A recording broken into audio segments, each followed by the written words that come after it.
Ang pinakamalakas na hero na tinalikuran ng tao at sumali sa hukbo ng demonyo bago ikasal sa Demon Queen. Si Leo ay nakatira sa isang mahiwagang mundo na puno ng magic at halimaw at siya ang pinakamahusay na knight sa buong mundo. Isang araw, hinatake ng hukbo ng Demon Queen ang kaharian ng tao at siya ang pinili para ipagtanggol ang kaharian kasama ang iba pang mga hero. Si Leo ay sobrang versatile, kaya niyang gawin ng mas maraming trabaho kaysa kay Johnny Sins. Master siya sa espada, pana, at magic, at marami pang iba.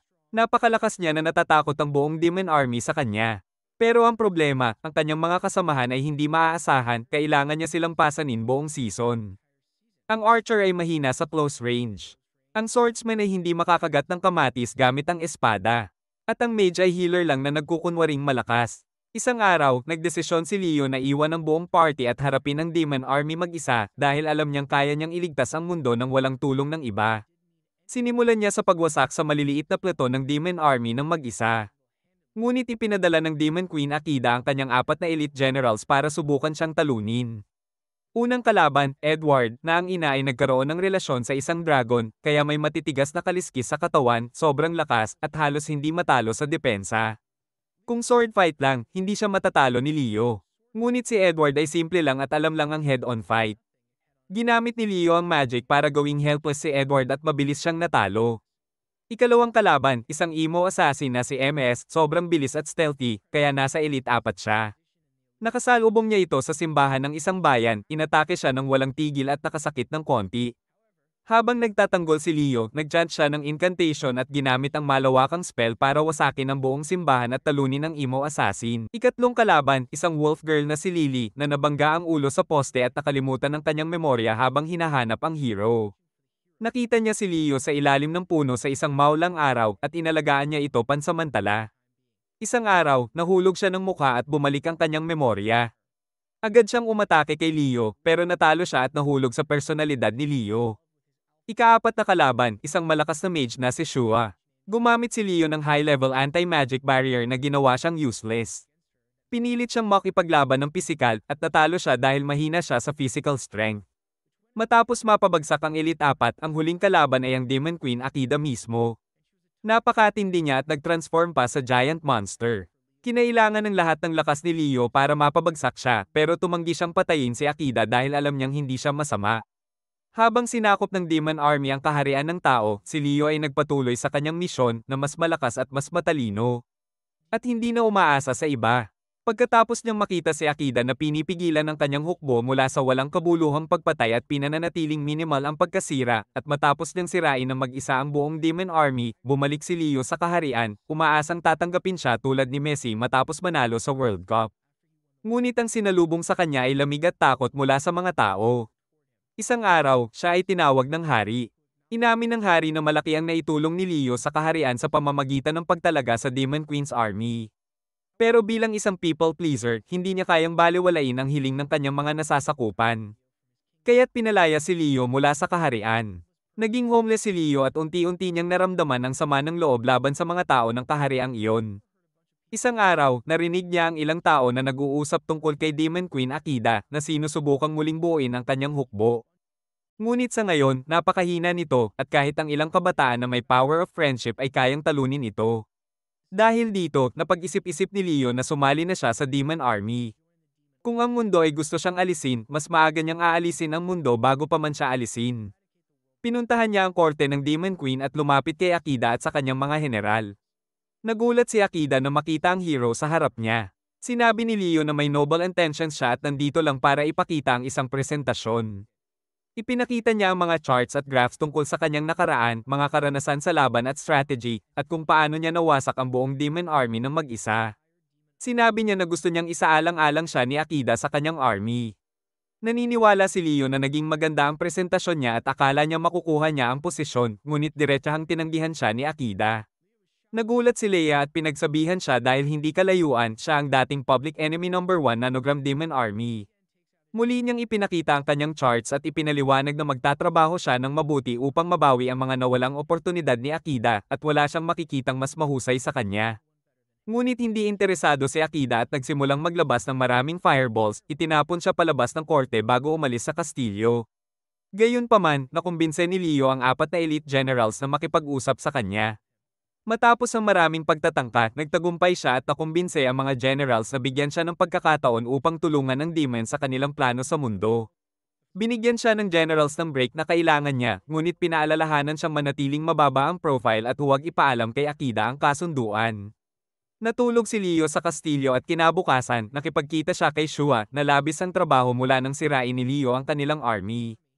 Humiling siya ng listahan ng mga gawain na responsibilidad ni Shua at iniabot nito ang isang napakahabang listahan.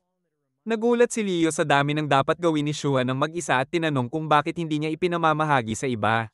Sagot ni Shua, karamihan sa trabaho ay tanging siya lamang ang makakagawa at hindi niya pinagkakatiwalaan ang iba na gawin ito ng perpekto.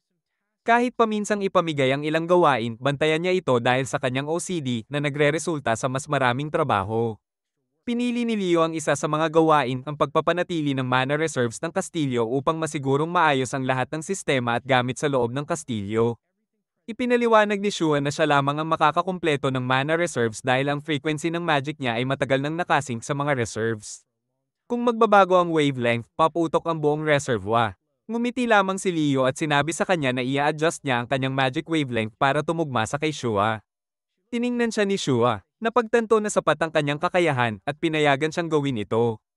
Nagbihis si Leo ng itim na armor at gumamit ng peking pangalan para hindi siya makilala ng iba. Bumaba siya sa ibaba at sa loob ng kalahating oras, bumalik siya sa itaas at sinabi kay Shua na tapos na ang trabaho. Nagulat siya, ngunit sinabi na kung natapos na ang isang gawain, pwede na siyang magsimula sa iba pang trabaho. Ngunit sinabi ni Leo na magpapahinga muna siya dahil depleted ang kanyang mana. Humiga siya sa sofa at ginamit ang spell na The Magic Eye para makapag-obserba sa iba. Sinabi niya kay Shua na magpapahinga muna siya at babantayan ang trabaho niya. Sinabi ni Shua na pwede niya itong gawin, basta mabilis lang. Isang oras ang lumipas at nakahiga pa rin si Leo sa sofa. Lumapit si Shua at sinubukang buhatin siya, pero ginamit ni Leo ang gravity magic para mas lumakas ang bigat niya, kaya bumalik si Shua sa kanyang upuan na nag-half. Pagkalipas ng 2 oras, nawalan na ng pasensya si Shua. Nagalit siya ng husto at tinawag ang kanyang staff, sinasabi kay Leo na nilabag niya ang kagustuhan ni Akida para bigyan siya ng pagkakataon sa redemption, at ganito niya ito binabayaran. Nagpanggap na natakot si Leo at sinubukang kausapin si Shua, pero hindi na siya nakinig. Bago pa man siya makatakbo, pumasok ang isang puting-haired na babae sa rune room at sinabi kay Leo na tapos na niyang punuin ang mana reserves. Napakunot ang noo ni Shua at nagtanong kung ano ang nangyayari. Ipinaliwanag ni Leo na habang siya ay wala ng 30 minuto, pumunta siya sa blacksmith's area at gumawa ng espesyal na pendant na kayang i-adjust ang mana ng kahit sino para tumugma sa wavelength ni Shua. Ibinigay niya ang pendant sa puting-haired na babae na ginamit ang kanyang magic para punuin ang mana reserves nang hindi na nag-aalala sa wavelength. Sinabi ni Leo kay Shua na hindi na niya kailangang alalahanin ang pagpuno ng reserves dahil ito ay aalagaan na ng babae. Matapos umalis ng babae, sinabi ni Leo kay Shua na habang nakahiga siya, minomonitor niya rin ang lahat ng trabaho niya. Naghanda siya ng bagong work plan na hinati ang mga trabahong tanging si Shua lang ang pwedeng gawin at ang mga trabahong pwede ring ipasa sa iba. Napuno si Shua ng emosyon at agad na humingi ng tawad kay Leo sa pagtawag sa kanya na tamad, samantalang aktibo siyang naghahanap ng paraan para mapadali ang trabaho niya. Pagdating ng gabi, tinawag ni Shua si Leo sa kanyang chambers para tulungan siya sa isang personal na proyekto, pero hindi siya nasa mood. Sa halip, pinag-usapan nila ang masalimuot na sitwasyon ng Demon Queen's army. Sinabi niya na ubos na ang pagkain at iba pang supplies at kinabukasan ay pupunta si Lily sa isang isla na tinatawag na Largo para kunin ang mga ito. Binigay ni Shua kay Leo ang report na ginawa ni Lily matapos makumpleto ang kanyang nakaraang gawain at ipinaliwanag na napakahalaga ng supplies na ito at dapat makarating sa kastilyo sa oras.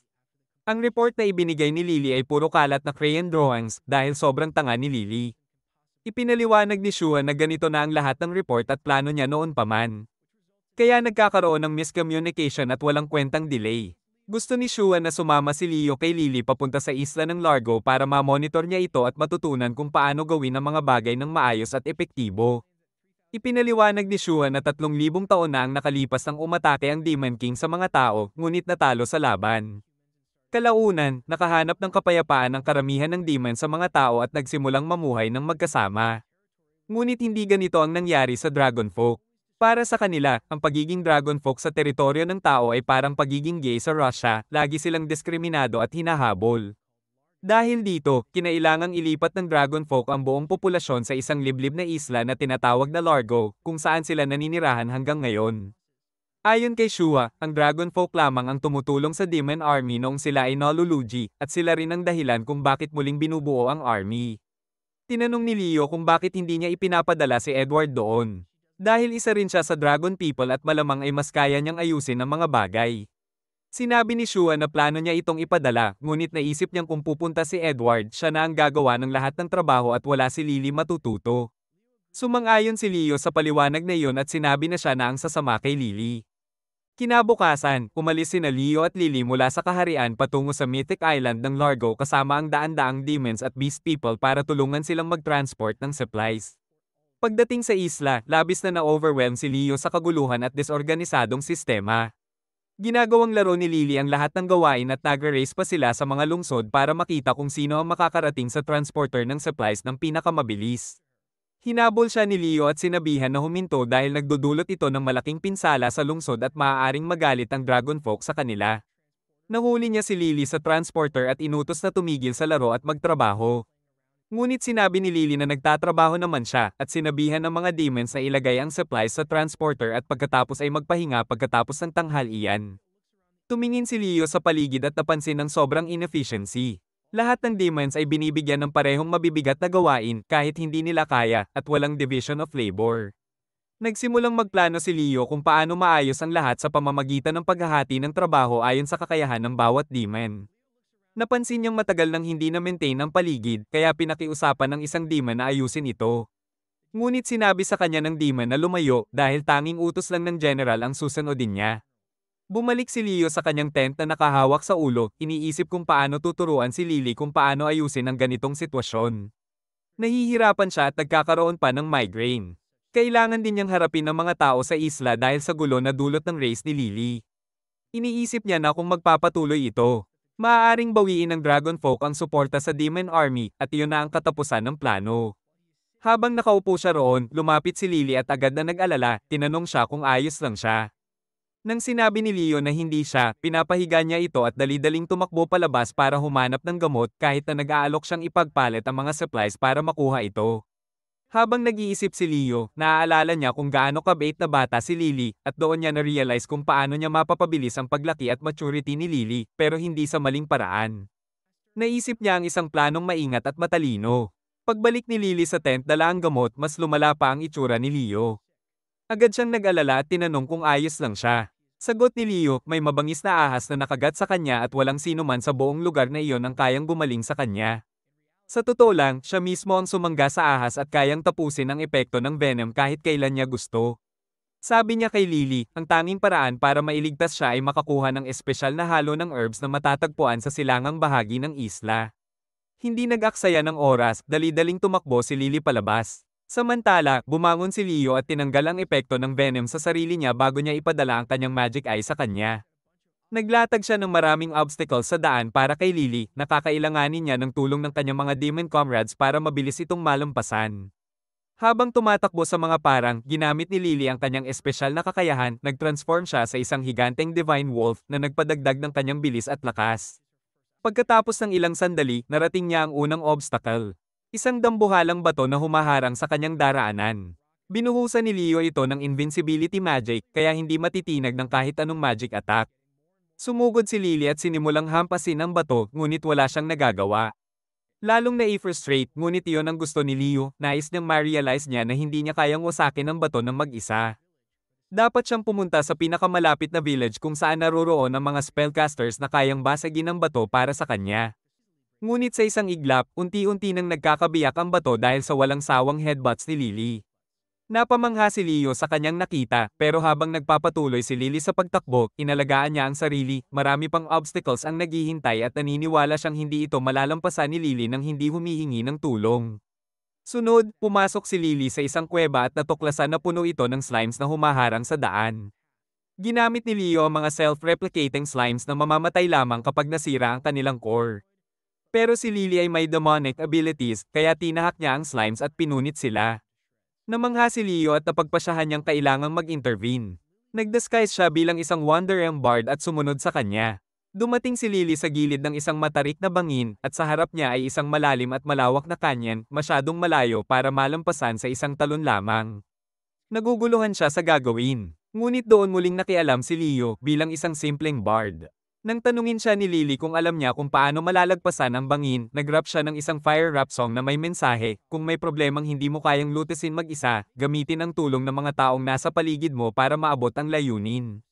Biglang naintindihan ni Lily kung ano ang kailangan niyang gawin, at natuwa si Leo. Ngunit bago pa man niya mapigil, tumalon si Lily sa bangin, lumangoy sa kabilang side, at umakyat pabalik. Pagkatapos, nagpasalamat siya kay Leo at nagpatuloy sa kanyang sariling landas. Napakapagod ni Leo kaya nagdesisyon siyang bumalik sa base camp, iniisip na wala na siyang paraan para mas maituro pa kay Lily. Kinabukasan, nagising siya at natuklasan na bumalik si Lily noong gabi, gumawa ng gamot mula sa mga herbs, at pinakain siya bago siya tulungan matulog. Nagpasalamat siya sa kanya at naisip na kahit ano paman, isa siya sa pinakabait at pinakaloyal na tao na kilala niya. Bigla namang may inabante si Lily, isang piraso ng papel na puno ng kalat-kalat na sulat gamit ang crayons. Tiningnan nito ni Leo at nagulat nang makita na nakagawa siya ng buong plano kung paano gagamitin ang kakayahan ng bawat isa at paano hinati ang mga gawain sa mga demons ayon sa kanilang lakas. Tinanong niya kung paano siya nakaisip ng ganitong plano, at simpleng sagot ni Lily habang sinusubukan niyang kunin ang herbs. Nakilala niya ang isang mabait na bard na nagsabi tungkol sa paggamit ng tulong ng mga kaibigan at katrabaho, at doon niya biglang naisip ang ideya. Natuwa si Leo at naisip na baka mali siya noon, mas matalino pala si Lily kaysa akala niya. Siguro ang kailangan lang niya ay may direktang magsasabi sa kanya kung ano ang dapat gawin, kaysa magbigay ng palihim na pahiwatig. Lahat ng supplies ay naibalik sa kastilyo nang walang karagdagang problema, at iniulat ni Leo ang lahat kay Shua. Natuwa si Shua na maayos ang lahat at sinabi na kailangan siya agad ni Ikidna sa kanyang chambers. Natarante si Leo sa ideya dahil natatakot siyang baka itaboy siya ni Ikidna kapag nalaman niya ang totoong katauhan niya. Alam niya na kasing galing ni Ikidna sa pakikipaglaban kay Edver, at kasing galing niya sa magic kay Shua, kaya mahirap linlangin siya.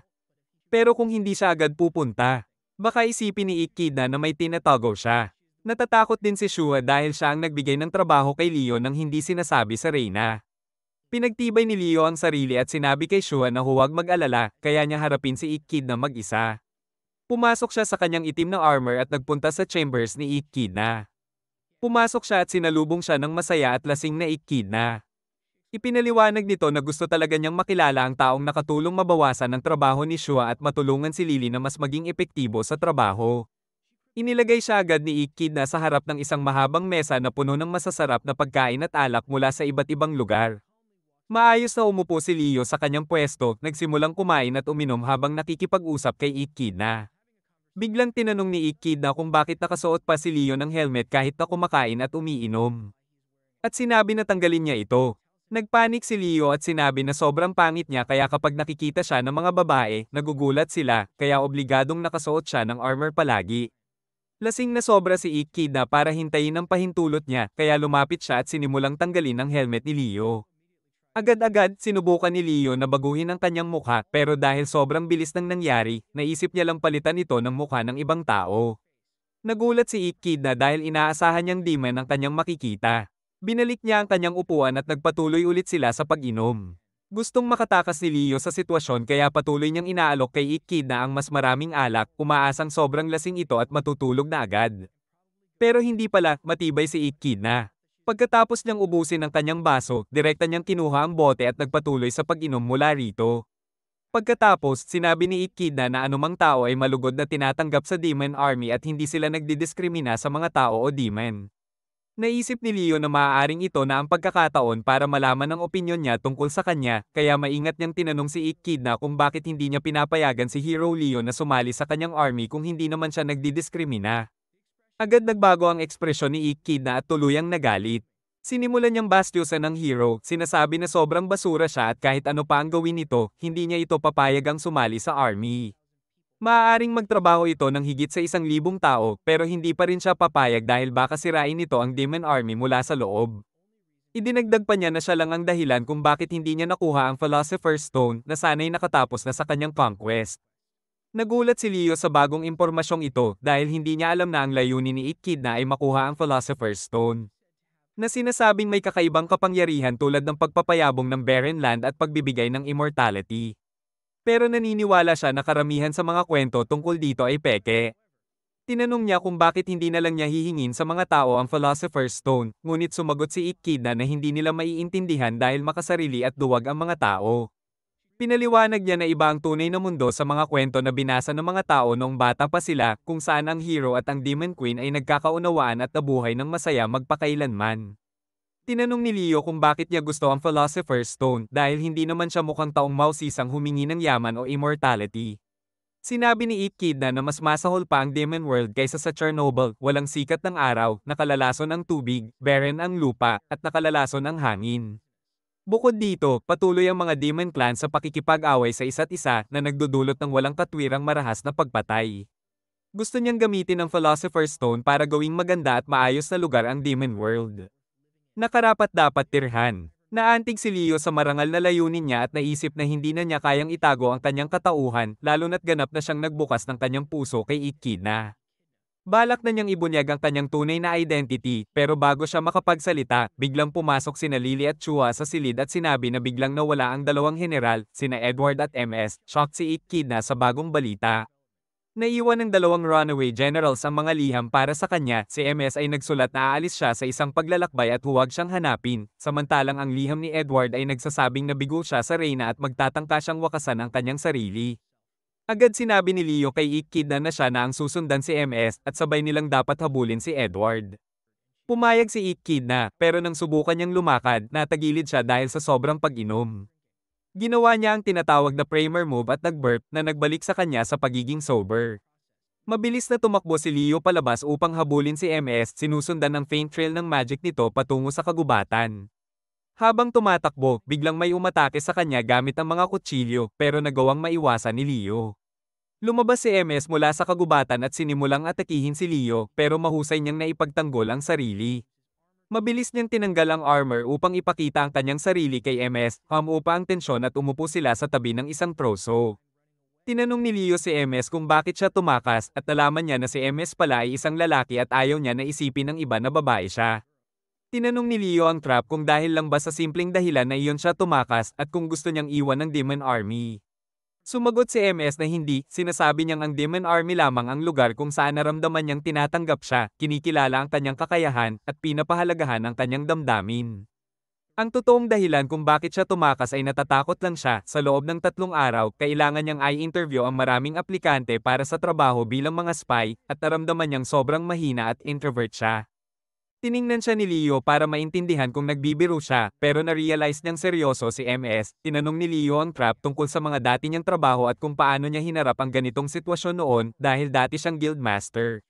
Sumagot si MS na palaging iniwan niya ang pakikipag-usap at iba pang extroverted task sa kanyang assistant, pero ngayon wala na siyang makakatulong. Kaya naisip niyang pumunta sa iba't ibang villages at makipag-usap sa mga tao para maasa ang kanyang communication skills. Sinabi ni Leo na hindi magandang ideya na ang isang tao mula sa Demon Army ay makipag-usap sa maraming human villagers, at inutusan siyang bumalik upang makaisip sila ng mas maayos na plano. Nang marinig ito, agad na sinubukan ni MS na tumakas, pero inaasahan na ito ni Leo. Ginamit niya ang magic chain para atali si MS, tiningnan siya ni MS ng may hinanakit, pero umupo ulit at tinanong kung ano ang plano ni Leo kung hihinto siya. Napaisip si Leo sa tanong at sinabing makakahanap sila ng paraan. Pero sumulpot si MS sa harap niya at sinabi na ngayong hinarang siya ni Leo, responsibilidad niya na gawing Michael Scott si MS sa loob ng 3 araw.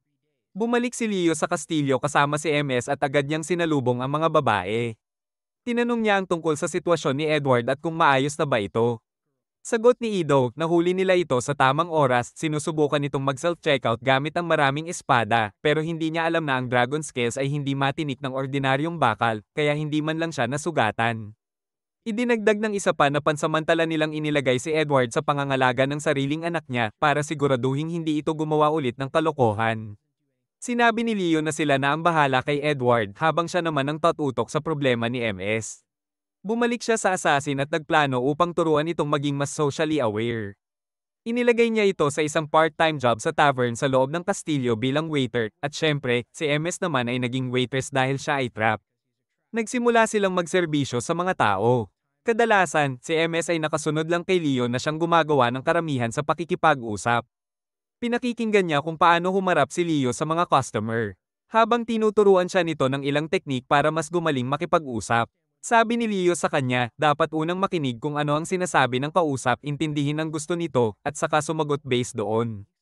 Pagkatapos, sinabi ni Leo kay MS na lumabas muna at kumuha ng order mula sa mga taong nakaupo sa labas.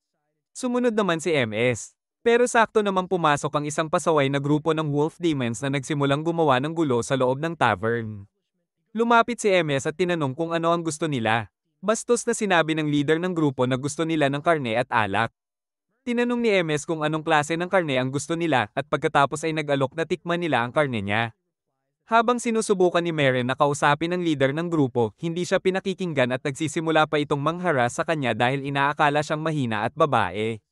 Nawalan na ng pasensya si Meren at agad niya itong nilock sa armbar na nagresulta sa pagkabali ng braso nito. Mabilis siyang inatake ng mga tauhan ng leader, ngunit napakadali para kay Meren na talunin sila at itinapon palabas.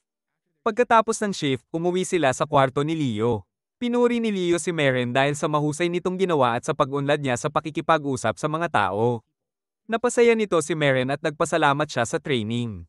Ngunit hindi pa tapos si Leo, sinabi niyang oras na para sa mock interview kung saan siya ang aplikante at si Meren ang magtatanong upang mas mabilis siyang matuto. Hindi nag-aksaya ng oras si Meren at agad niyang tinanong ang totoong dahilan kung bakit sumali si Leo sa hukbo ng Demon Queen. Hindi siya naniniwalang tunay na layunin ni Leo ang lipulin ang sangkatauhan. Nabigla si Leo at sinubukang iwasan ang seryosong usapan, ngunit nagpumilit si Meren. Ibinunyag ni Meren na lumaki siyang kalahating demon at kalahating tao, kaya hindi siya tinanggap ng mga tao. Kalaunan ay binili siya ng isang malaking organisasyon ng mga especially iya at ginamit bilang assassin, itinuturing siyang parang gamit na pwedeng itapon. Dahil dito, tumindi ang galit niya sa sangkatauhan. Nang mabalitaan niya ang Demon Queen na si Echidna na nakikipagdigma laban sa mga tao, lihim niya itong tinulungan. Sinadyang buksan ni Meren ang pangunahing gate ng isang malaking bayan upang papasukin ang hukbo ng Reyna. Inasahan niyang magiging massacre yon, ngunit nagulat siya nang limitahan ni Echidna ang pagdanak ng dugo. Inaresto lamang nito ang mga korap na pinuno at ipinamahagi ang laman ng kanilang mga imbakan sa mga naghihirap na tao. Dahil dito, mas minahal ng mga taga-bayan si Echidna kaysa sa kanilang dati at abusadong pamahalaan. Sa pagkagulat ni Meren, nagpasya siyang personal na kilalanin ng Reyna at sumapi sa kanyang hukbo. Sa paglipas ng panahon, naging isa siya sa pinaka-pinagkakatiwalaang general at pinamunuan ng isang network ng mga especially iya. Ngunit itinago niya ang tunay na layunin, ang ganap na paglipol sa sangkatauhan. Maayos sana ang lahat hanggang dumating si Leo na tuluyang gumupo sa kanya. Paalala niya kay Leo na sinabi niyang dapat na siyang patayin noon. Dahil gagawa siya ng paraan upang wasakin ang sangkatauhan. Ngunit sinagot lamang siya ni Leo noon na dapat niyang libutin ang mundo at makilala ang iba't ibang tao dahil hindi kasing sama ng inaakala niya ang mundo. Sa unang pagkakataon, nakita ni Leo na sobrang daldal ni Meren kaya naisip niyang magbukas din siya. Sinabi niyang ang lugar na tinitirhan nila ngayon ay dating tinawag na Japan at noon ay mas moderno at mas teknolohikal na umuunlad kaysa sa kasalukuyan. Isang araw, biglang bumuka ang lupa at sumirit mula roon ang napakaraming demonyo at halimaw mula sa underworld. Nais nilang makuha ang init at kadalisayan ng mundo, ngunit hindi nila ito nais ipamahagi sa mga tao. Naging ganap na digmaan ang lahat, ngunit mahirap pumatay ng demonyo dahil napakahina pa rin ng mga tao noon. Kadalasan, kinakailangan ng maraming tao para mapatay ang iisang demonyo. Upang labanan ito, gumamit ang mga tao ng agham at lumikha ng mga super soldier.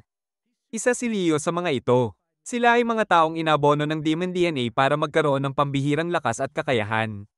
Ngunit sa huli, si Leo lamang ang nakaligtas sa lahat. Siya ang naging sandata ng sangkatauhan, paulit-ulit na ipinagtanggol ang mga tao ng mag-isa.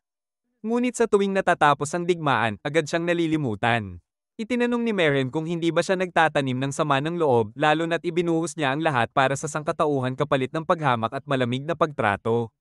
Sagot ni Leo, nang palayasin siya noon at sabihing huwag nang bumalik. Doon niya unang naramdaman ng tunay na kalayaan mula sa toxic niyang tungkulin. Ngayong muli na namang nasa panganib ang sangkatauhan, hindi na niya kailangang maging bayani nila at pwede niyang hayaan silang mapahamak. Nagulat si Meren at tinanong kung gaano nakatagal niyang ipinagtatanggol ang sangkatauhan. Sagot ni Leo, tumigil na siyang magbilang matapos ang 1,000 taon. Lalo pang nabigla ang trap nang malaman niyang si Leo rin pala ang misteryosong sage na lumitaw 100 taon na ang nakalipas at tumalo sa dating Demon King. Dahil sa bigat ng nalaman, nagpahinga na muna si Meren. Kinabukasan, ipinatawag si Leo ni Echidna at ipinakita ang isang sulat. Nagpasya si Edward na magbitiw bilang general dahil pakiramdam niya hindi siya angkop mamuno.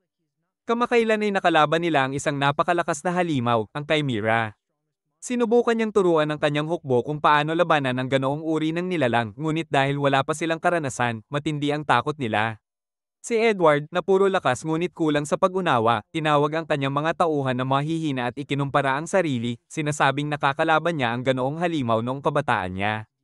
Dahil dito, anako niya ang responsibilidad, nagbitiw bilang general, at ibinigay ang posisyon sa kanyang anak na si Juliet.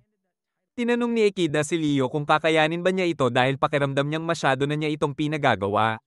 Sagot ni Leo, kaya niyang ayusin ang problema at hihingi lamang siya ng tulong kung kakailanganin. Pinuntahan niya si Juliet upang malaman ang sitwasyon. Ayon kay Juliet, ang problema ay nagmumula sa paraan ng pag-iisip ng ama niya. Inaasahan ni Edward na ang lahat ay kasing lakas niya, bagay na imposible. Ipinanganak ang kanyang ama na may kapalarang maging pinakamalakas na mandirigmang demonyo, ngunit naniniwala itong lahat ay nakamit niya sa hirap at pagsusumikap. Dahil dito, iniisip niyang kulang lang sa pagsisikap ang ibang demonyo. Kaya lumalalim ang problema. Para kay Juliet, kailangan ng bumaba ng kanyang ama sa mataas na pagtingin niya sa sarili at maintindihan na iba-iba ang lakas at kakayahan ng bawat isa. Nirerespeto niya ang kanyang ama dahil kahit gaano ito kabala, hindi nito pinabayaan ang tungkulin bilang magulang. Ngayon, hiling niya ang tulong ni Leo para matuto ang kanyang ama ng leksyon. Tinanggap ni Leo ang lahat ng impormasyon at nagplano kung paano sosolusyonan ang sitwasyon. Dinala niya sina Juliet at Lily sa isang mining site kung saan nakatuklas si Lily ng isang machine golem na dati nang nakatago sa ilalim. Ipinaliwanag niya na ito ang tamang paraan para ipakita kay Edward kung ano ang mga bagay na hindi niya nakikita. Ang machine golem ay isang relic mula sa nakaraan, noong mas advanced ang teknolohiya ng mga tao. Ginawa ito para talunin ng malalakas na demonyo. At kahit si Edward ay hindi magiging katapat nito, program niya ang golem na lumitaw malapit sa lugar kung saan nagtatraining si Edward kasama ang kanyang mga sundalo at maging invisible para makita nila ang reaksyon. Lumitaw ang golem mula sa kagubatan at nagsimulang lumapit. Natakot ang mga sundalo at gusto nang tumakbo pero agad iniutos ni Edward na atakehin ang golem. Sumunod ang mga sundalo at tumakbo sa golem pero nakakagulat parang sipilyo lang ang kanilang mga sandata laban sa armor ng golem. Bumalik sila kay Edward at sinabi na wala silang magagawa. Sinabi ni Edward na manatili sa battlefield dahil ang tunay na sundalo ay hindi tumatakas. Sinubukan ng mga demonyo na manindigan pero biglang huminto ang golem sa paglakad. Naguluhan si Leo dahil hindi niya alam kung bakit. Ngunit nang nagsimulang mag-charge ang golem ng laser beam at itutok sa mga demonyo, napagtanto ni Leo na kung hindi niya tutulungan, mapapahamak sila. Kaya agad siyang gumawa ng magical barrier para protektahan silang lahat dahil ang beam ay sapat na lakas para sumabog ng bundok. Ginamit muli ng golem ang laser pero muling nakagawa si Leo ng barrier upang i-deflect ang atake. Sa pagkakataong ito, lahat ng demonyo ay tumakbo, naiwan si Edward mag-isa sa battlefield. Hindi siya umatras at diretsyong sumugod sa golem para labanan ito. Kinuha ng golem ang laser sword para atakihin siya, pero sumigaw si Leo kay Edward na yumuko at nailigtas siya sa tamang oras. Gumamit muli ng laser beam ang golem at bahagya lamang na dodge ni Edward, nasaktan ng balikat. Sinabi ni Leo kay Edward na gagabayan niya siya at kailangan sundin ang lahat ng utos. Pero masyadong komplikado ang instructions para sa musclehead kaya palaging tensyonado si Edward. Tinawag ni Leo siyang idiot sandwich dahil hindi niya alam ang basic na paraan para harapin ang golem. Sumagot si Edward na maaaring basic ito para kay Leo pero wala pang nakakita ng ganitong kaaway bago siya. Iyon ang punto ni Leo, gusto niyang maintindihan ni Edward. Sinabi ni Leo na atakehin ang swords ng golem mula sa gilid para masira ito. Sinunod ni Edward ang utos at nasira ang sword ng golem. Dumating naman ang kanyang anak na babae at sinabi na atakehin ang torso ng golem dahil iyon ang mahina nitong parte. Sinunod ni Edward at tinusok ang torso na nagpahina rito. Biglang gumawa ang golem ng kakaibang tunog na nakilala ni Leia bilang tawag para sa backup. Biglang lumitaw ang tatlong karagdagang golem mula sa kuweba para sumali sa laban pero mabuti na lang nauna na si Edna sa kuweba at pinatay niya ang tatlong golem gamit ang kanyang flame magic na nagpalipad ng maliliit na piraso. Pagkatapos, ipinaliwanag ni Leo kay Edward na kailangan niyang turuan ang kanyang mga sundalo sa basic dahil kung hindi, wala silang magagawa. Katulad ng hindi nila alam paano harapin ang golem, hindi rin alam ng sundalo kung paano haharapin ang chimera na hindi pa nila nakaharap dati. Pinayuhan ni Leo si Edward na mas maglaan ng panahon sa pagtuturo sa kanyang mga sundalo ng mga basic na bagay para mas maayos nilang masunod ang kanyang mga utos. Napagtanto ni Edward ang kanyang pagkakamali at bumalik sa kanyang mga sundalo. Humingi ng tawad sa paraan ng pagtrato niya noon at nangakong magiging mas mabuting general sa hinaharap. Hindi nagtagal, nakatanggap si Leia ng magandang balita mula kay Shua. Sinabi ni Shua na itataas siya sa posisyon ngayon. Ibinunyag din ni Shua na sinabi ni MNS sa Elite Four ang tungkol sa nakaraan ni Leo at gusto niyang malaman kung nagsinungaling siya para makuha ang trabaho. Tiniyak ni Leo na ibubunyag niya lahat ng sikreto sa Demon Queen at sa apat na general ngayon. Nagtiwala si Shua sa kanya. Pero gusto pa rin niyang hindi muna ipaalam kay Akida ang kanyang tunay na pagkakakilanlan hanggang sa siya mismo ang magbigay ng senyales. Bigla niyang napansin si Leo na nagbabasa ng libro. Sinabi ni Leo na isa ito sa kanyang mga paboritong kwento tungkol sa isang demonyo na si IBRD, ang kauna-unahang demonyo na nakatanggap ng Nobel Peace Prize dahil sa pagsusulong ng mapayapang pakikitungo sa pagitan ng tao at demonyo. Napansin ni Shua na kahit si Akida ay gusto rin ng librong iyon. Pero pinuno ito ng alinlangan tungkol sa pagpapakita kay Akida ng tunay na pagkakakilanlan ni Leo. Umalis siya para gawin ang kanyang trabaho at muling tumingin si Leo sa libro. Tulad ng sa mga biopic, mas gwapo ang IBRD sa libro kaysa sa tunay na IBRD na nakilala ni Leo noong unang digmaan ng tao at demonyo. Tinutok ni Leo ang kanyang espada kay IBRD na nagdeklara na hindi siya narito para makipagdigma sa tao. Iginiit niya na hindi lahat ng demonyo ay masama at may ilan, tulad niya, na nandito lang para tumakas sa tuloy-tuloy na digmaan at dugo sa Demon Realm. Sinabi ni IBRD kay Leo na aksidente nang nabuksan ng Demon King ang portal sa mundo ng tao at sobra siyang curious para palampasin ang pagkakataon. Naging interesado si Leo sa demonyo at hiniling na ikwento nito ang kanyang paglalakbay at obserbasyon. Nalaman niya na naghihirap ang Demon Realm dahil sa masamang pamumuno at mas payapa ang Earth. Kaya nang buksan ng Demon Lord ang portal, nagdesisyon ang mga demonyo na manirahan sa Earth. Ngunit ang mga agresibo ang naunang dumating at agad umatake sa tao na nagpasimula ng digmaan. Gusto sanang bumalik ni IBRD sa kanilang mundo pero sinara ni Cain ang portal na nag-iwan sa lahat sa Earth. Nagreklamo siya na ang mga mataas na ranggo na demonyo ang masama at ang mga nasa ibaba tulad niya ang naghihirap. Noong panahong iyon, kakaiba si Leo kumpara sa ngayon, walang emosyon. Ngunit nakita niya na mahalaga si IBRD dahil marami itong maibabahaging impormasyon, kaya dinala niya ito sa isang containment facility sa halip na patayin. Nang maitanghal ang katahimikan, kinakabahan si IBRD at tinanong si Leo kung ano ang kanyang pangalan. Nagulat siya nang ngumiti si Leo dahil wala pa raw nakapagtanong ng ganoon sa kanya. Binigay ni Leo ang kanyang tiwala at sinabi na isa siya sa 12 artipisyal na super soldier na ginawa para labanan ang mga demonyo at protektahan ang sangkatauhan. Tinanong siya ni IBRD kung ano ang gagawin niya matapos maibalik ang mga demonyo sa kanilang mundo. Sagot ni Leo, mananatili siyang nakabantay para sa susunod na krisis kung saan kailangan niyang iligtas ang sangkatauhan. Tinanong siya ni IBRD, pero yun mismo ang problema. Sa panahon ng kapayapaan, wala siyang dahilan para umiral at hindi rin siya mamamatay tulad ng normal na tao.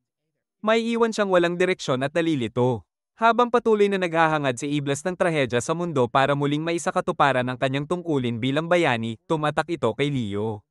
Ngunit sinabi ni Leo sa demonyo na siya ang pinakahina sa 12 artificial heroes at tiyak na mamamatay siya sa digmaan laban sa mga demonyo. Pagkatapos noon, dumating ang backup squad upang arestuhin si Iblis. Doon, ipinangako niya na iaalay ang kanyang buhay upang magdala ng kapayapaan sa pagitan ng mga tao at demonyo. Habang dinadala siya, ibinigay niya ang kanyang huling mensahe kay Leo, kung hindi niya makatagpo ang sangkatauhan sa hinaharap, gawin ni Leo ang anumang nais niya. Hindi agad naintindihan ni Leo ang mga salitang iyon, ngunit tumatak ito sa kanyang isip. Nais din niyang maging malaya sa bigat ng tungkulin bilang tagapagtanggol ng sangkatauhan. Nangyari iyon noong taong 2060. Pagbalik niya mula sa kanyang paglalakbay sa alaala, nagpasalamat si Leo kay Iblis sa payong ibinigay nito noon. Pagkatapos, nagtungo siya upang makipagkita kay Echidna, nakadiskarte bilang kabalyero sa itim na Armadora. Muling sumagi sa isip niya ang mga salita ni Iblis at nagpasya siyang ibunyag ang kanyang katotohanan kay Echidna at ipaliwanag ang dahilan kung bakit niya siya tinutulungan. Ilang minuto bago yon, si Echidna ay nasa opisina niya, inihahanda ang dokumento para sa promosyon ni Leo. Lubos siyang nagtitiwala sa kanya at naniniwalang karapat-dapat si Leo maging ikalimang general. Ngunit bago niya maibigay ang promosyon, dumating ang isang lingkod na nagulat na nagsasara na ang portal papunta sa Demon World. Nagulat si Echidna at agad tumakbo kasama ang kanyang mga general patungo sa portal. Doon nila nalaman na nauubos na ang catalyst na nagpapanatiling bukas ang portal. Nag-aalala si Echidna na baka mawala ang lahat ng kanilang naabot kung magsara ang portal. Sa tulong ng mahika ni Leo at Shira, pansamantala nilang napanatiling bukas ang portal. Pagkatapos, nagdeklara si Echidna ng emergency meeting upang pag-usapan ang kanilang susunod na hakbang. Tinanong ni Lily kung bakit problema ang pagsasara ng portal. Ipinaliwanag ni Echidna na kapag tuluyang nagsara ito, daang taon ang kakailanganin bago makabukas muli ng pangalawang portal. Sa panahong iyon, patuloy na maghahirap ang Demon Realm at wala silang magagawa. Kaya gusto niyang makapagdesisyon sa loob ng 1 linggo bago tuluyang magsara ang portal. Nagbigay ng 2 opsyon si Shira. Una, full retreat, umuwi sa Demon Realm bago magsara ang portal. Ngunit karamihan ng kanilang hukbo ay mga demi-human na naninirahan sa human realm at hindi sila maisasama. Sinabi rin ni Edward na kailangan nilang magkanya-kanya, ngunit ayaw ni Lily dahil kakaibigan lamang nila kamakailan. Ikalawa, tipunin ng lahat ng kanilang lakas at salakayin agad ang kabisera ng tao upang makuha ang Philosopher's Stone. Ngunit hindi ito itinuring na praktikal ng karamihan dahil mahina ang kanilang hukbo sa kasalukuyan at kahit ordinaryong tao ay kaya silang labanan. Nang isipin ni Echidna na baka muli nilang makaharap si Leo, nanginginig siya. Tinanong niya ang nakadisgising Leo kung nakipaglaban na ba siya sa human hero. Sagot ni Leo na puro kwento lang ang narinig niya. Sinabi ni Echidna na nakipaglaban siya kay Leo ng harap-harapan ngunit natalo. Kahit ibinigay na niya ang lahat.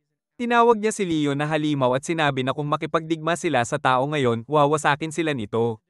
Idineklara ni Echidna na hindi siya takot mamatay, ngunit ayaw niyang hilahin ang iba sa kapahamakan. Kaya nagpasya si Echidna na isasagawa muna nila ang auction at babalik sa Demon Realm matapos buwagin ang kanilang hukbo. Idineklara niya na siya at si Shira ang tiyak na kailangan munang bumalik at nagulat ang lahat sa narinig nila. Gusto sanang sabihin ni Lily na hindi niya kailangan mag-alala kay Leo dahil nasa kanilang panig na siya, pero pinigil siya ni Chua sa pagsasabi ng mga mahalagang bagay. Inisip ni Echidna na ginagawa niya ito upang maiwasang tutulan ng iba ang kanyang desisyon. Lumapit siya sa bintana at nagpasalamat sa kanyang mga tapat na general na nanatili sa kanyang tabi hanggang sa dulo. Pinipigilan niya ang kanyang luha habang ipinapahayag na hahanap sila ng alternatibong paraan upang maging maunlad ang Demon Realm dahil wala nang saysay ang simpleng pagbabalik. Naalala ni Echidna na palagi niyang pangarap na gamitin ang Philosopher's Stone upang gawing maayos at karapat-dapat tirahan ang Demon Realm. Pinagsikapan niya yon at naging Demon Queen, ngunit ngayon ay naiwan na lamang siya sa kawalan at pangungulila. Bigla namang tinanggal ni Leo ang kanyang helmet at sinabi kay Echidna na hindi isang all-powerful na wish-granting device ang Philosopher's Stone. Ito pala ay isang relic mula sa isang teknolohikal na maunlad na panahon na gumagamit ng micro-black hole upang lumikha ng walang katapusang enerhiya.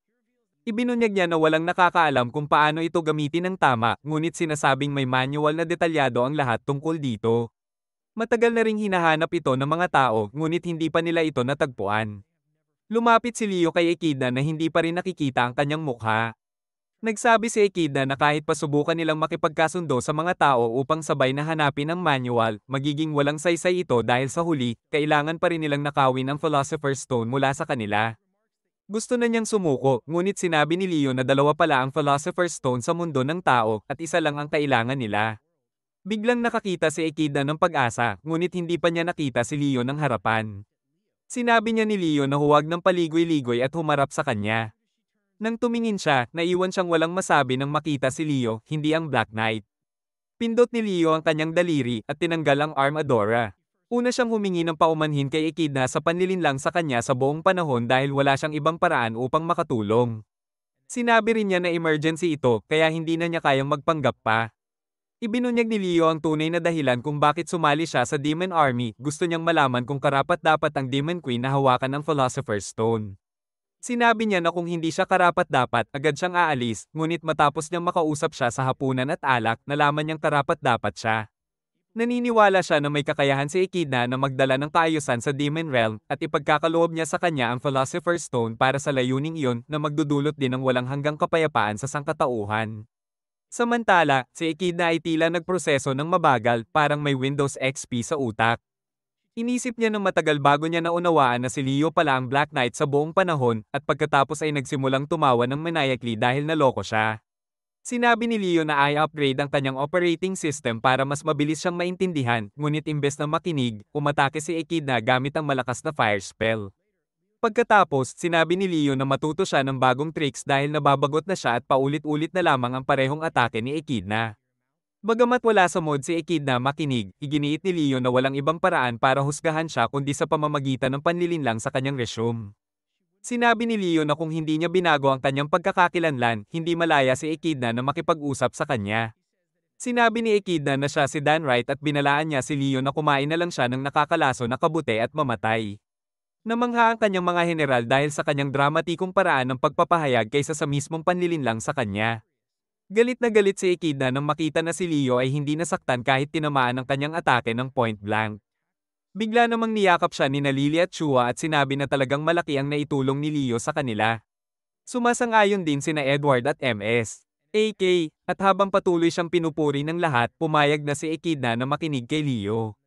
Ibinunyag ni Leo na ang ikalawang Philosopher's Stone ay nakatago sa mga bundok malapit sa kanila at isang makapangyarihang guardian ang nagbabantay dito. Naalala ni Echidna na kung iniisip ni Leo na malakas ang Guardian, baka talagang maging problemado ito, ngunit tiniyak ng kanyang mga general na kayang nilang talunin ang kahit sino sa pamamagitan ng kanilang teamwork. Pinangunahan ni Leo si Echidna at ang apat na general patungo sa Snowcap Mountains. Hindi pa rin lubos na nagtitiwala si Echidna at tinanong si Leo kung sigurado siya na naroon ang ikalawang Philosopher's Stone. Tiniyak niya na nandoon ito at nagsimula silang magbiro at magpalitan ng playground insults habang naglalakad. Naramdaman ni Lily ang sobrang lamig dahil hindi siya sanay sa ganitong klima, pero ang iba ay ayos lang. Nag-chant si Shira ng magic upang panatilihing mainit si Lily. Sinabi ni Leo sa iba na nasa tuktok ng bundok ang bato. Lumapit si Echidna sa tuktok habang kasunod niya si Leo na nagsabi na gusto niyang kausapin siya tungkol sa isang bagay. Ipinahayag ni Leo na ang Philosopher's Stone ang kanyang pinakamalaking proyekto sa loob ng maraming taon at ngayong ibibigay na niya ito sa mga demonyo, gusto niyang pakinggan nila ang lahat ng sasabihin niya. Ipinaliwanag niya kay Echidna na hindi magic item ang bato na kayang gawing mataba ang lupa o gawing alak ang tubig, kundi isang energy generator. Gusto niyang gamitin ng mga demonyo ang bato upang makipagkasundo sa mga tao at pagkatapos ay magtulungan ang dalawang lahi upang hanapin ang manual kung paano ito gamitin. Napaisip si Echidna at sinabi na akala niya imposibleng makamit ang tunay na kapayapaan sa mga tao, pero dahil kay Leo, alam na niya ngayon na posible. Sinabi ni Leo na kahit posible ang kapayapaan, hindi ito darating ng madali. Tumugon si Echidna na siya ang pinakamalakas na Demon Queen sa kasaysayan at gagawin niya ang lahat upang magtagumpay. Pinuri ni Leo ang kanyang determinasyon, ngunit napansin ni Echidna na tila malungkot siya. Mabilis namang bumalik sa normal si Leo at sinabi na ang pinakamalakas na Demon Queen ay hindi pa rin kayang tapatan siya. Nagpaligsahan sila sa snow fight at natuwa ang mga general na nagkakasundo silang lahat. Pagkatapos, tinanong ni Echidna si Leo kung paano niya alam ang tungkol sa mechanical civilization na nangyari 3,000 taon na ang nakalipas ng unang sumalakay ang mga demonyo sa human realm.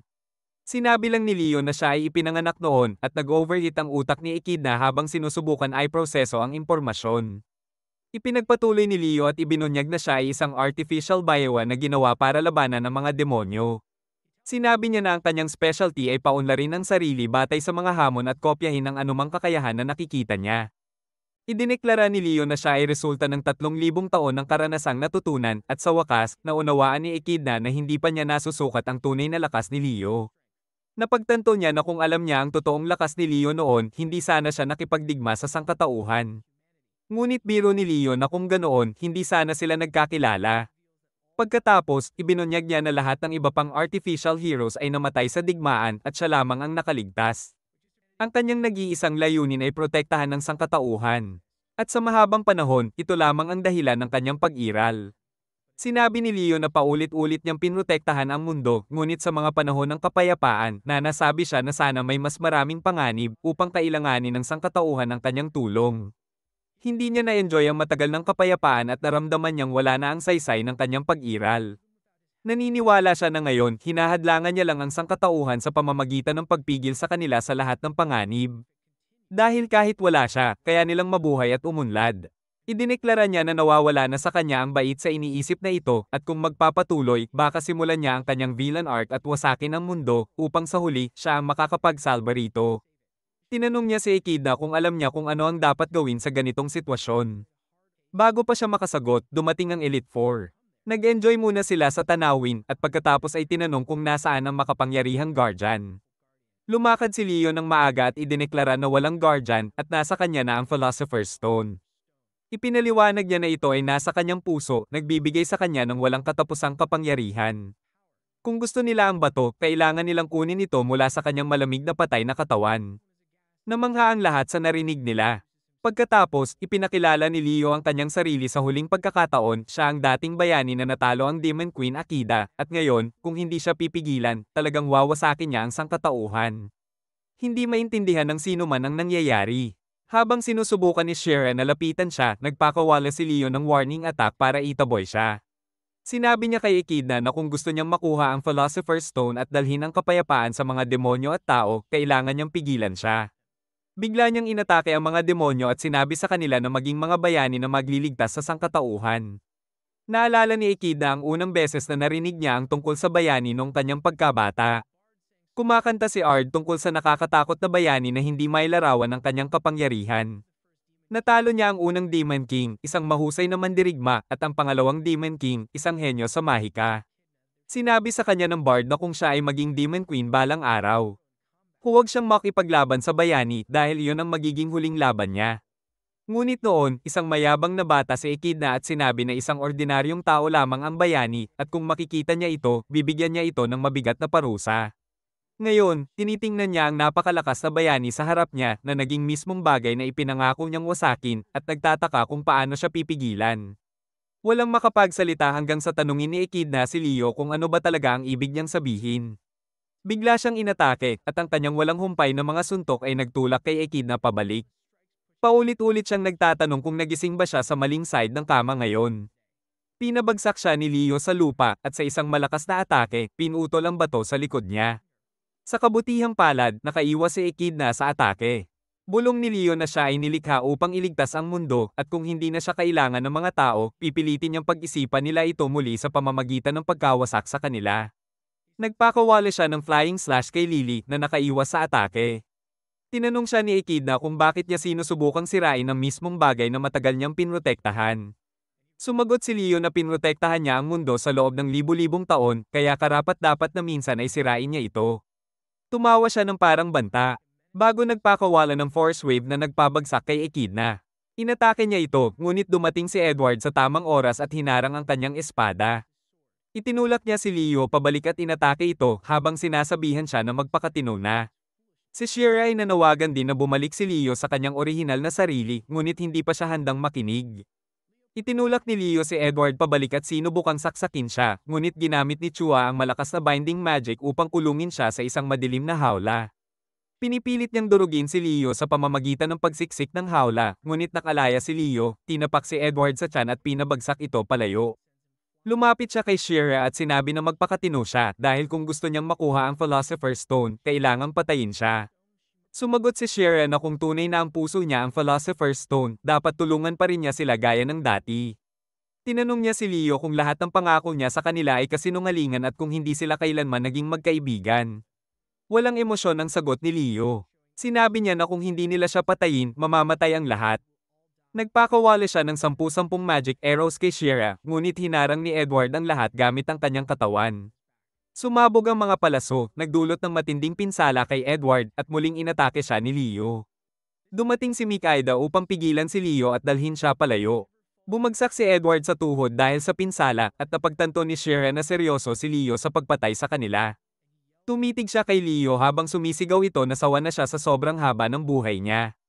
Patuloy siyang inaatake si Echidna, nagrereklamo tungkol sa kanyang kakayahang patuloy na lumago at mabuhay ng walang hanggan, na walang ibang layunin kundi iligtas ang mundo. Sumigaw siya na kahit ayaw na ng mga tao sa kanya bilang bayani, hindi matatapos ang kanyang misyon. Pwede na sanang lumayo sila. Ngunit tanong ni Leo kay Echidna, sino ang kinaiinisan niya, ang mga tao na lumikha sa kanya o ang mga demonyo na iniwan sila sa sitwasyon. Lumikha siya ng libu-libong magic arrows sa langit, idineklara na iisahin niyang galitin ang lahat at sisirain parehong human realm at demon realm. Pinabagsak niya ang lahat ng magic arrows sa mga demonyo na winasak ang buong lugar. Pinrotektahan ni Echidna sina Lily at MS gamit ang barrier, habang si Shira ay nagprotekta kay Edward gamit ang kanyang barrier. Naubos ang pasensya ni Echidna. Napagtanto niya na si Leo ay lampas na sa kanyang abot at nag-aalala kung paano siya pipigilan. Hindi pa siya ganap na nakabawi mula sa huling laban at nagdadalawang isip kung gagamitin na ba niya ang kanyang trump card dahil baka hindi ito gumana laban kay Leo. Biglang tumayo si Lily at nagsimulang magmakaawa kay Leo na huminto. Sinabi niya na hindi iyon ang kanyang ugali na saktan ng iba ng walang dahilan. Pinaalala niya kay Leo na nung nasa Largo sila, nakinig siya sa kanyang mga problema at nagbigay ng maraming payo. Sinasabi niya na ito ang kanyang pagkakataon na maibalik ang kanilang tiwala at hinihiling niya na ibahagi ni Leo ang kanyang mga problema upang malutas nila ito nang hindi nakikipaglaban. Mukhang nahikayat si Leo sa mga salita ni Lily at ini-sheath ang kanyang espada. Tinanong niya si Lily kung talagang makikinig siya at sumagot ito na oo, pakikinggan niya lahat ng nasa isip ni Leo. Sinabi ni Leo na ang pinakamalaking problema niya ngayon ay ang mga bayani na pinili niya ay masyadong mahina upang pigilan siya. Bigla siyang nagpakawala ng 2 magic arrows kay Lily na ikinagulat ng lahat. Hindi na nakaya ni Echidna at sumabog ang kanyang galit, sinisigaw kay Leo na hindi na siya bayani dahil walang bayani ang iaatake ang isang walang kalaban-laban. Galit na sumugod si Echidna kay Leo at nagpalitan sila ng malalakas na suntok na nagdulot ng malalaking shockwaves. Samantala, nag-jump si Shira ng mataas na antas ng magic at nagpakawala ng lightning arrow kay Leo. Tinamaan siya ng direkta, ngunit hindi pa rin ito nakasira sa kanya. Sumigaw si Leo na ang mga bayani na pinili niya upang pigilan siya ay sa wakas ay seryoso na, at sinabi sa kanila na lumapit sila nang may layuning patayin siya. Bumangon si Edward at sinabi na rirespetuhin niya ang nais ni Leo. Nagpasalamat siya kay Leo sa pagturo sa kanya na isipin ang kahinaan ng kanyang mga tauhan at tinawag siyang tunay na tao at tunay na kaibigan. Tinanong siya ni Leo kung nananatili pa rin ang kanyang opinyon at sagot ni Edward ng buong pride na mananatili ang kanyang pinakamataas na paggalang, kaya gusto niyang pigilan si Leo sa anumang paraan. Inilabas ni Edward ang kanyang dragon blood, tinakpan ng katawan ng matitibay na kaliskis at lumaki ang pakpak sa kanyang likod. Napagtanto ni Echidna na seryoso na siya ngayon. Sumugod si Edward kay Leo, sinasabing pipigilan niya ito sa paglipat sa madilim na landas bilang kaibigan niya. Nagbigay siya ng malakas na suntok at pagkatapos ay nagbuga ng apoy kay Leo na madaling nakaiwas sa mga atake. Tumalon si Edward at nag-atake muli, ngunit hinarap ni Leo ang kanyang espada gamit ang bare hands, pagkatapos ay ginamit ang ice spell upang i-freeze ang espada at katawan ni Edward. Sinabi ni Edward na hindi ito sapat upang pabagsakin siya, ngunit bigla namang ginamit ni Leo ang malakas na fire spell.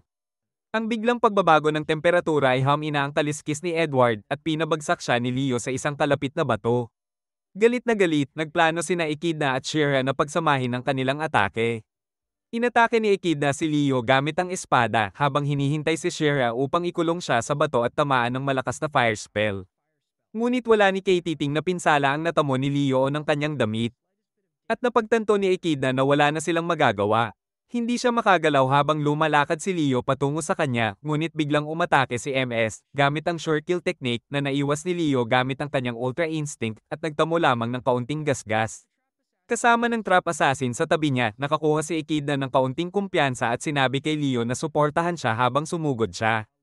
Patuloy siyang nag-atake kay Leo, at habang nakatuon ang atensyon niya dito, umatake si MS. Mula sa likod, naharang ni Leo ang kanyang atake. Tinanong siya ng trap assassin kung ano talaga ang gusto ni Leo, at sumagot ito na gusto niyang mamatay habang sinusubukang iligtas ang mundo, ngunit tinawag ito ni MS na bluff. Lumipad ang assassin, at sinundan siya ni Leo. Sinabi niya na kung talagang gusto niyang mamatay habang nakikipaglaban, hindi sana siya sumali sa Demon Army at umatake uli sa kanila. Sinabi rin ni MS na nagturo siya sa lahat tungkol sa efficiency at future planning. Dahil iniisip niya ang kinabukasan at ang sino mang gustong sirain ng mundo hindi ganoon mag-iisip. Hinabol ni Leo ang assassin at inatake siya, ngunit hindi pa rin tumigil si MS, lumikha siya ng shadow clones upang malito si Leo at sigaw na hindi niya gustong sirain ang mundo o patayin ang mga tao. Patuloy na winawasak ni Leo ang mga clones at umatake si MS. Mula sa likod, ngunit sa sandaling nahawakan siya ni Leo, nawala ang katawan niya at bumagsak sa lupa. Tumawa si Leo at sinabi na 3 na sa mga bayani ang bumagsak. Idineklara niya na sisiraan niya ang mundo upang muling kailanganin itong iligtas. Bigla, sumugod si Willy sa kanyang white wolf form, ngunit hinarang siya ni Leo gamit ang isang braso at sinabi na handa na siyang makipaglaban. Umiiyak si Lily at sinabing ayaw niyang labanan si Leo, ngunit sa kanyang paningin, tila malungkot si Leo. Kaya gusto niyang tulungan siya sa pamamagitan ng pagpigil sa kanya. Nakita ni Leo ang kanyang pag-iyak at sinabing subukan siyang pigilan kung gusto niya. Sumugod si Echidna kay Leo, ngunit bigla siyang nataman at nawalan ng malay. Sa puntong iyon, naunawaan ni Echidna na si Leo ay isang halimaw, mas malakas kaysa sa lahat ng tao at demonyo na pinagsama. Natakot siyang baka patayin niya muna ang kanyang mga kaibigan pagkatapos ang mga tao at saka ang mga demonyo. Napagtanto ni Echidna na hindi na siya pwedeng manghinayang at nagpa siya na gamitin ang kanyang ultimate spell.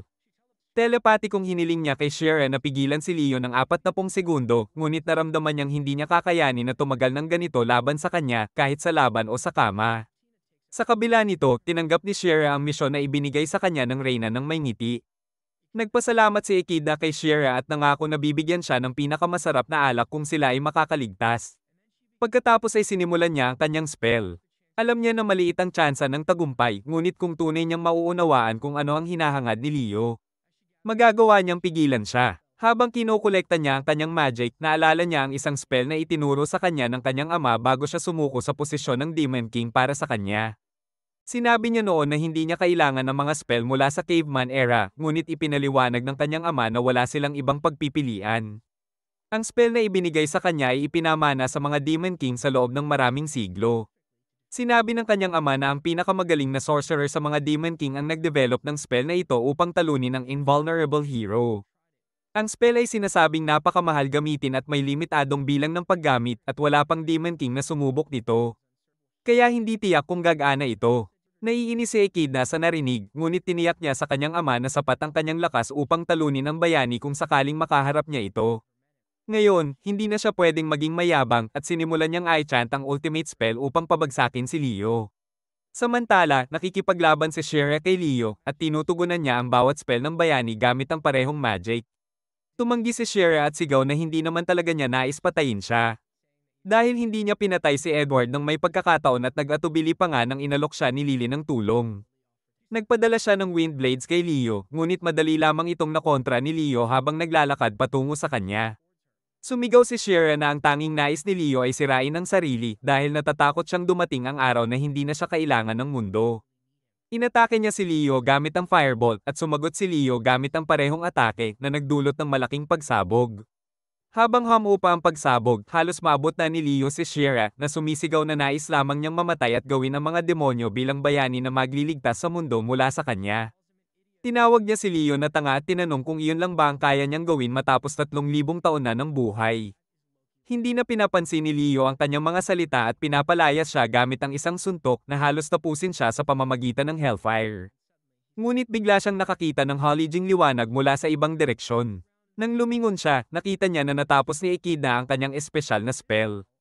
Ayon sa sinabi ng kanyang ama, ikokonsumo ng spell na ito ang lahat ng mana ni Echidna kapalit ng pag-disable sa kapangyarihan ng hero sa isang maikling panahon. Tinawag ito na Hero Binding Spell Anti-Leo. Pinaputok ni Echidna ang espesyal na spell kay Leo upang talunin siya. Akala ni Echidna na nasayang ang pagkakataong ibinigay ng kanyang tapat na general at iniisip niyang ito na ang kanilang katapusan. Sa kanyang pagkagulat, hindi umatras si Leo. Sa halip, ngumiti siya ng malungkot at bulong ang salamat bago tumama ang spell sa kanya. Bigla siyang itinulak sa nostalgia rabbit hole matapos tamaan ng atake. Noong siya ay pinapanday bilang isang bow weapon kasama ang iba, isang pare-parehong mensahe ang paulit-ulit na tumutugtog sa labas. Protektahan ng sangkatauhan mula sa kasamaan. Iyon lamang ang layunin kung bakit siya nilikha. Noong una, si Leo ay walang iniisip at walang problema sa pagpatay sa mga demonyo at mananakop. May dahilan siya para mabuhay sa mundong iyon at mayroon ding ilang mga kaibigang kapwa lumalaban sa malalakas na kalaban. Sa huli, nagawa nilang magdala ng kapayapaan sa mundo, at tuwing iyon, napakasaya ni Leo, pinagdiriwang niya ang kapayapaan kasama ang mga ordinaryong tao. Ngunit habang nagpapatuloy ang kapayapaan at ang mundo ay naging ligtas, wala na talagang kailangan ng bayani. Naramdaman ni Leo na walang saysay ang kanyang buhay. Ngunit isang araw, nakita niya ang balita tungkol sa isang digmaan at agad itong sinalihan. May mga digmaan sa pagitan ng mga tao at kahit nakipagtulungan sila sa mga demonyo pansamantala, nagkaroon pa rin ng hidwaan. Patuloy na nakipaglaban si Leo, anuman ang uri ng digmaan dahil dito ay nararamdaman niyang buhay siya. Lumipas ang panahon at habang nagbabago ang sibilisasyon, naglakbay siya sa buong mundo upang makahanap ng lugar na mapaglalabanan. Sa bawat kalaban, ang kanyang hyper-reactive skill development ay lalong nagpapalakas sa kanya hanggang sa siya ay sobrang overpower na walang makakatindig sa kanya. Doon niya naunawaan na siya ay tunay na naging immortal at hindi mapipigilan, eksakto gaya ng ninanais ng mga siyentipikong lumikha sa kanya. Ngunit muli, dumating ang isang matagal na kapayapaan. Lahat ay masaya, ngunit si Leo ay hindi. Napagtanto niya na isang bahagi ng kanyang sarili ay laging nagnanais na mapanganib ang mundo upang siya ay makapagsalba rito. Naging desperate trouble seeker siya at nanalangin na aatakehin ng mundo upang siya ang makasagip. Nakasama ito sa kanyang mental health, na labis na naapektuhan. Isang araw, nagkaroon siya ng ideya na sariling ilagay sa kaguluhan ang mundo. Pumunta siya sa isang abandonadong ruin upang simulan ang kanyang diabolical plan. Ang mga bioweapons tulad niya ay may safety feature na pumipigil sa kanila na mag-isip ng mapanganib na ideya, ngunit nang maging mas conscious si Leo, nalampasan niya ang feature na iyon. Ang ruin na pinuntahan niya ay ang lab kung saan siya unang nilikha at ginamit niya ang kanyang magic upang ibalik ito sa orihinal na anyo. Dito, nilikha niyang muli ang 12 artificial heroes upang magsilbing agents of destruction sa mundong ito. Hindi niya ma-replicate ang Philosopher's Stone sa kanilang mga puso, ngunit ginawa niya silang eksakto sa lahat ng iba pang aspeto. Hiniling ni Leo sa kanila na bigyan siya ng pagkakataon na maging bayani ng mundong ito at sinabi rin sa kanila na sirain ang sangkatauhan. Gusto niyang muling iligtas ang lahat dahil hindi pa siya handang mamatay at maaari lamang ito kung siya ang magiging bayani. Ngunit isang araw, nakatanggap siya ng balita mula sa isang sundalo na sumalakay na ang mga demonyo sa kanilang kaharian. Sinabi ni Leo na siya ang hahawak sa lahat ng ito at bigla niyang naunawaan na malapit na siyang gumawa ng isang kakilakilabot na bagay. Mabilis siyang tumakbo pabalik sa kanyang secret lab at nakita niyang nagsisimula ng mag-mature ang kanyang clone heroes. Nagpanik siya, iniisip na tunay na magiging mga halimaw ang mga ito na siya mismo ang lumikha, kaya sinira niya agad ang pasilidad. Sa puntong iyon, naunawaan niya na hindi na siya bayani, kundi isang tunay na demonyo. Paulit-ulit na tumugtog sa kanyang ulo ang mensahe na protektahan ang sangkatauhan at napagtanto niyang ang kasamaan na kailangan niyang labanan upang protektahan ang mundo sa pagkakataong ito ay siya mismo. Kaya bumuo siya ng plano upang ayusin ang sitwasyon niya. Pagkaraan nito, umalis si Leo upang harapin ang Demon Queen at ang kanyang hukbo. Habang nakikipaglaban siya sa kanila, alam niyang kailangan na niyang tumigil sa pagiging bayani, ngunit walang sino mang sapat na malakas para talunin siya. Ibig sabihin, hindi pa siya maaaring magpahinga dahil gusto niyang makahanap ng isang karapat-dapat tagapagmana ng Philosopher's Stone pagdating ng oras ng kanyang kamatayan. Isang araw, nakita niya si Demon Queen Athena na inuutusan ng kanyang mga sundalo na huwag saktan o pagnakawan ang mga tao ng walang dahilan. Sinabi nito na hindi sila narito upang magsimula ng digmaan at napahanga si Leo sa kanyang sinabi. Kinidnap ni Leo ang isang demon soldier at inakusahan para malaman ang tungkol sa Demon Queen. Sinabi ng sundalo na si Athena ay isang kakaiba ngunit kagalang-galang na pinuno na sumalakay sa mundo ng tao upang pagandahin ang mundo ng demonyo, hindi upang wasakin ang sangkatauhan. Kinidnap pa niya ang iba pang demonyo at nalaman na bagamat kakaiba si Athena para sa kanila, malalim ang respeto nila sa kanya. Hindi lamang siya kumikilos ng marangal, sama-sama rin siya sa front lines at pinupuri maging ang mga sundalong hindi napapansin. Sinimulan siyang tiktikan ni Leo gamit ang kanyang magic eye at naramdaman niyang baka siya ang hinahanap niyang tagapagmana. Higit pa roon, nakita niyang may potensyal si Athena na magdala ng tunay na kapayapaan sa pagitan ng tao at demonyo. Nagdesisyon siyang kausapin ito, ngunit hindi bago niya iligtas ang mundo sa huling pagkakataon. Sinimulan ni Leo ang kanyang huling paglalakbay bilang bayani, hinarap ang 4 na general, sinubukan ang kanilang lakas, nalaman ang kanilang kakayahan at pagkatao, at sa huli ay dumating sa Demon Castle. Tinalo niya ang lahat ng hamarang bago marating si Athena at nakipaglaban sa kanya. Noon niya napagpasyahan na pagkatapos talunin ng Demon Queen, magtatrabaho siya sa ilalim nito upang mas makilala pa siya. Ginawa niya iyon at humantong lahat ng iyon sa sandaling ito, ang sandaling tamaan siya ng ultimate spell ni Athena. Napasigaw si Leo sa sakit habang iginagapos ng spell ang kanyang kapangyarihan. Ngunit hirap din si Athena, halos mabali ang katawan sa bigat ng pagpigil sa isang kalabang mas malakas kaysa sa kanya. Kahit dumudugo ang kanyang mga mata, hindi siya handang bitiwan si Leo. Ramdam ni Leo na mabigat ang katawan niya at hindi siya makagalaw. Lahat ng kasanayan na inipon niya sa loob ng mahabang panahon ay biglang nawala. Para siyang mahina at walang laban, katulad nung una siyang nilikha bilang bioweapon. Ngumiti siya ng mapait, iniisip na malapit na talaga ang kamatayan. Tumingin siya kay Athena na ginagawa ang lahat ng makakaya niya at nakita niyang tiwala itong matatapos na mga kasama niya ang laban. Habang nakatitig kay Leo, naalala ni Athena ang unang pagkakataong narinig niya ang pangalan nito. Dahil kapangalan niya ang nasa hero binding spell, nagduda siya noon. Ngunit dahil ang spell ay nilikha daan-daang taon na ang nakalipas, hindi niya inakalang may taong aabot ng ganoon katagal. Nang malamang 3,000 taong nabuhay si Leo, napagtanto niyang tama ang unang hinala niya. Naaawa siya sa bayaning walang kaibigan, walang pamilya, at walang tahanan. Nagpalitan sila ng mataimtim na tingin, at inamin ni Leo na sa loob ng libo-libong taon niyang pamumuhay mag-isa, ang tanging ninanais niya ay makilala bilang isang tao, hindi lamang bilang isang bayani. Kahit ngayon, ayaw pa niyang mamatay. Ang gusto niya ay may magligtas sa kanya mula sa kapalarang puno ng pag-iisa. Masaya siyang pinili niya si Akina at ang Elite Four bilang huling makakasama. Nagtitiwala siyang makakamit nila ang kapayapaan balang araw. Nag-enjoy siyang makatrabaho sila at gusto pa niyang mas makasama sila. Higit sa lahat, gusto pa niyang mabuhay. Samantala, nakabangon na ang apat na general at nag-utos si Kida sa kanila na tuparin ang huling hiling ni Leo, ang bigyan siya ng karapat-dapat na kamatayan ng isang bayani. Unang humarap si Edward at sinuntok ang dibdib ni Leo. Sunod si MNS na nagbato ng mga kutsilyo.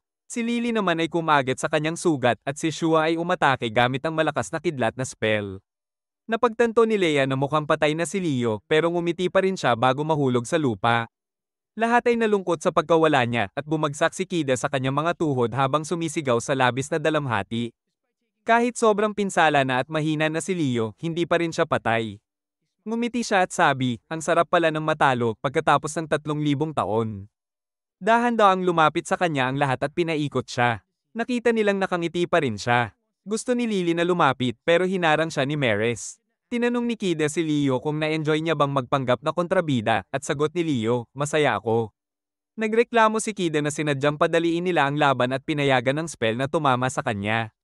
Tumawa si Leo at sabi, naiintindihan ko lang kayo, medyo nahihirapan kayo eh. Tinanong siya ni Shuchen kung simula pa lang ba ay plano na niya ito. At umamin si Leo, oo. Lahat ay ayon sa plano ko.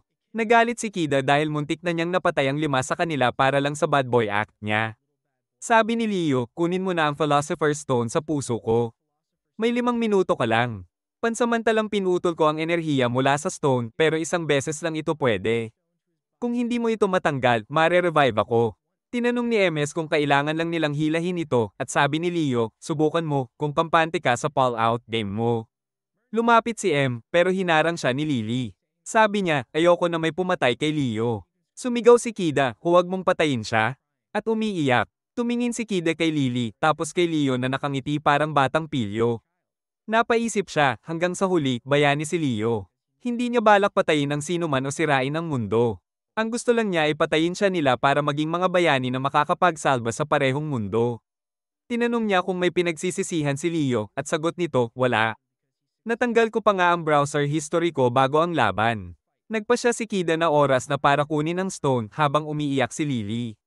May huling sasabihin si Leo, humihingi siya ng paumanhin sa lahat ng abala na naidulot niya.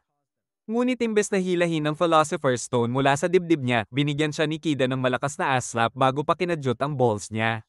Sabi niya, sobrang hassle para sa Demon Queen ang makipag-usap sa tao dahil lang sa sinabing dying hero. Sinabi niya kay Leo na dapat siyang magdiwang, opisyal na siyang itatalaga bilang ambasador sa pagitan ng mundo ng tao at demonyo dahil sa kapangyarihan at karunungan niya. Natarante si Leo dahil tumatakbo na ang oras. Hiningi niya kay Edward na hilahin ang stone pero tumawa lang ito at sinabi na sang-ayon siya kay Kida. Walang mas karapat-dapat na ambasador kaysa sa isang taong nabuhay ng 3,000 taon. Dagdag pa ni Edward, gusto rin ng anak ko si Leo, kaya mabuti na buhayin siya para sa kanya. Lumuhod siya kay Leo para ipakiusap ang desisyon niya at tinawag siyang hanggal ni Leo. Bigla na lang umupo si Lily sa ibabaw ni Leo at sinimulan siyang pag-alitan. Tinanong niya kung bakit inisip ni Leo na kaya niyang pagdaanan ng lahat mag-isa. Sabi niya, kung may problema siya, pwede naman siyang magsabi tulad ng ginawa niyang paglapit noon. Pagkatapos ay bigla siyang napaiyak. Hindi niya maintindihan kung bakit gustong mamatay ni Leo pero sinigurado niyang palagi siyang nandyan para tulungan siya kapag kailangan. Kasunod na lumapit ang trap at umaasa si Leia na siya man lang ang kalmado at maaanalisa ang sitwasyon. Pero sinimulan siyang sipin ni M at paalalahanan na si Leo mismo ang nagturo sa kanya ng art of communication. Sabi niya, malinaw sa body language ni Leo na gusto nitong mabuhay. At kung ganoon kalakas ang kagustuhan niya, dapat mabuhay siya. Paulit-ulit niya itong sinisipa, kaya napalingon si Leo kay Shua para humingi ng tulong at 2 na lang ang minutong natitira bago siya tuluyang makabangon. Itinutok ni Shua ang kanyang staff kay Leo at tinanong ang tunay na dahilan kung bakit gusto niyang mamatay. Sumigaw si Leo na gusto niyang mamatay para protektahan ang sangkatauhan.